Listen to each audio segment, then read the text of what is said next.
Rentetan kejadian mistis di alas Gumitir melengkapi kisah mistis Gumitir yang kerap kali dikaitkan dengan arwah-arwah pekerja paksa yang meninggal saat membangun jalur alas Gumitir.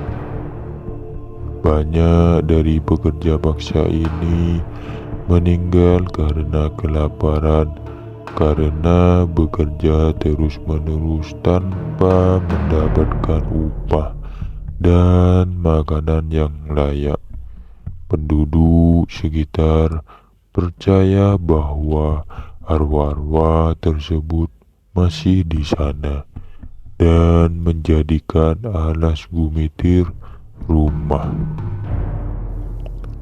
Ada juga beberapa kisah dari pekerja penjaga terowongan kereta api Merawan yang mengakui sering kali mengalami hal yang tidak wajar di sekitar terowongan, seperti munculnya suara-suara tangisan orang meminta tolong, bayangan sosok pekerja yang kompang-camping di sepanjang jalur terowongan terlihat.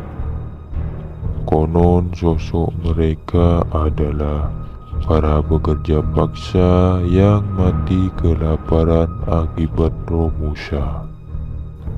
Dahulu saat pembangunan terowongan diyakini memakan korban ratusan orang.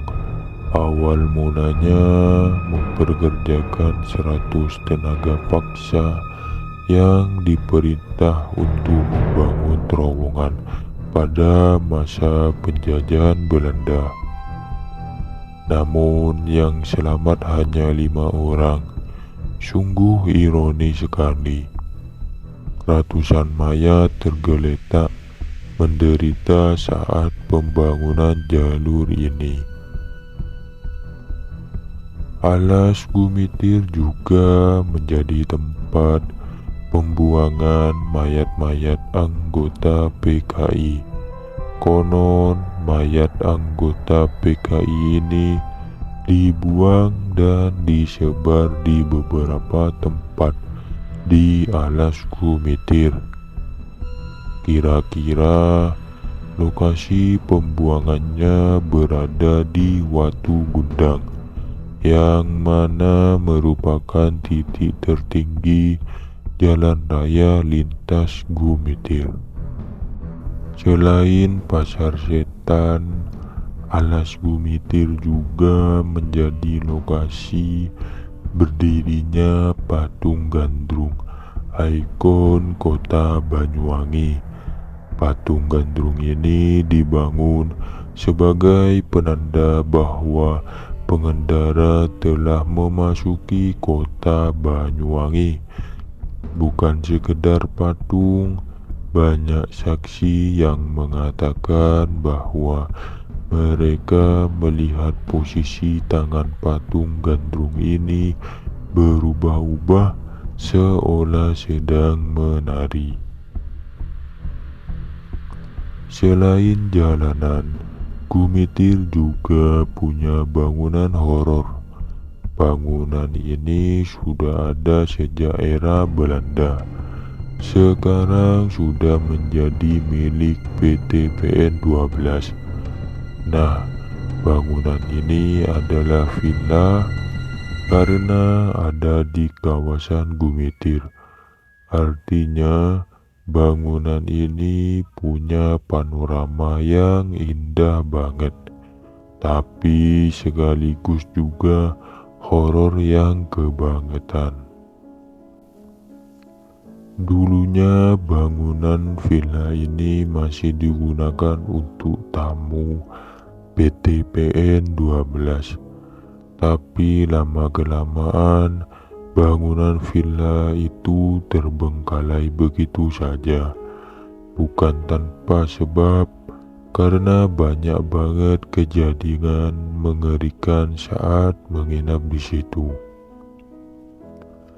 Yang paling sering terlihat adalah hantu noni Belanda yang kerap kali menampakkan diri di sekitar kawasan bangunan tua tersebut. Banyak orang sekitar villa yang percaya kalau di bangunan itu ada istana makhluk astral.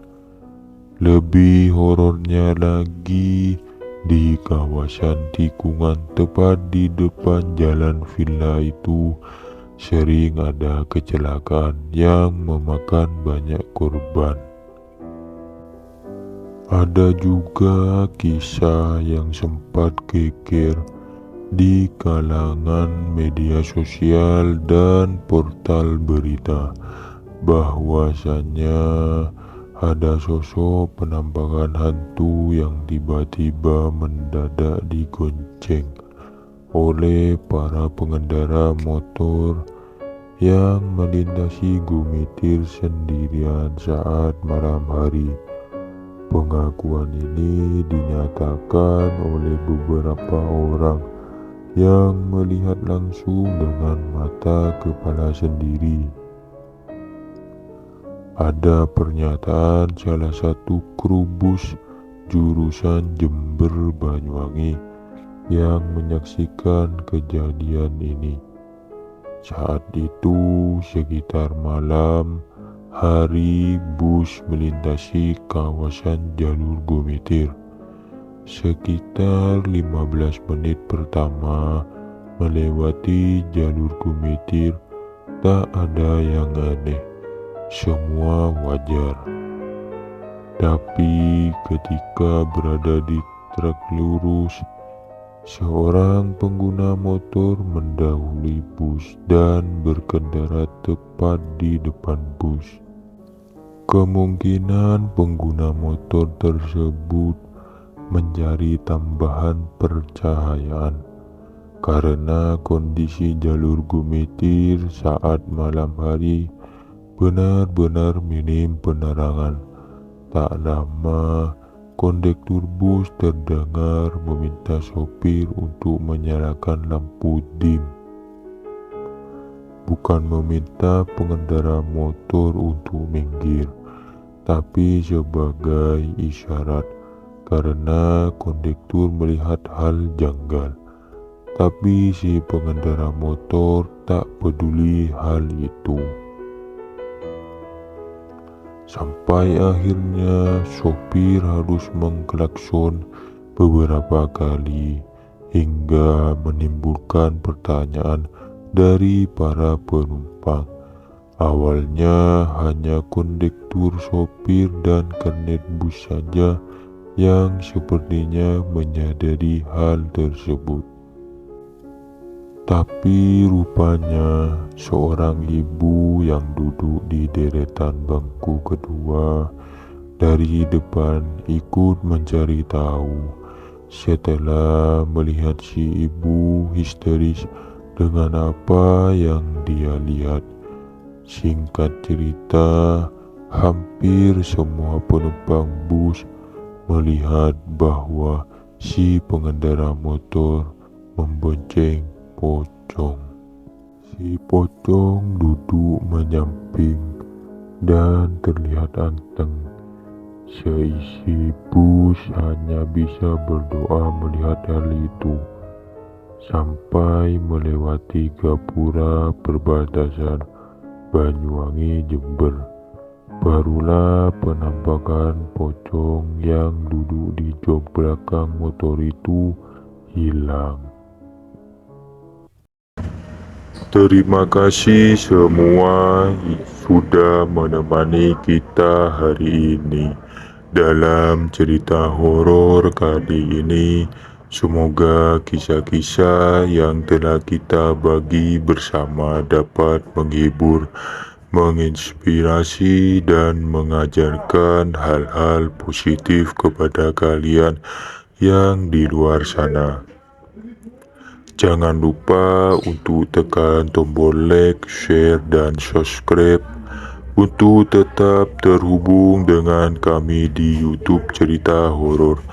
Kami selalu senang bisa menghibur kalian. Sampai jumpa di cerita horor berikutnya.